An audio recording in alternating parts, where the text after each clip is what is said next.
Hello friends, હું છું તમારો મિત્ર મિસ્ટર 8540 સ્ટાર્ટ. આજે આપણે અગિયારની વિભાજ્યતાને શીખીશું.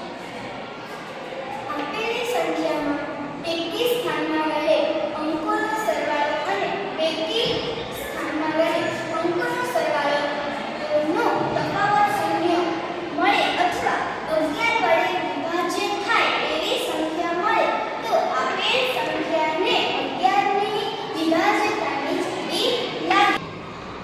હવે આપણે એક ઉદાહરણ દ્વારા શીખીએ.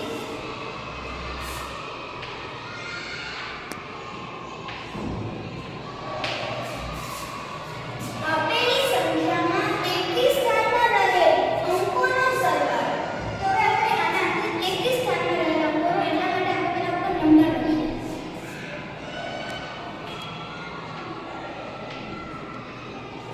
હવે આના અંદરથી હવે એકી સ્થાનમાં કઈ સંખ્યા છે? 1 5 1.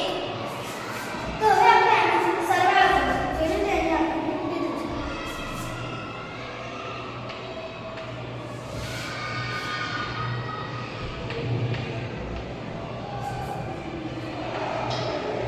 એક વત્તા 5 વત્તા 1 બરાબર 7.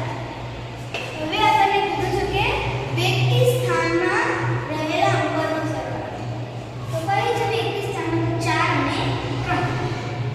4 વત્તા 3 બરાબર 7.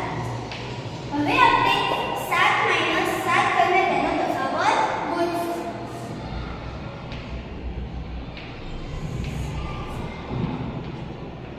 7 માઈનસ 7 કરીએ તો આપણને એનો જવાબ 0 મળે. એટલે આપેલી સંખ્યા 11 વડે વિભાજ્ય છે. ચલો હવે આપણે ટૂંકમાં જોઈ લઈએ. એકી સ્થાનમાં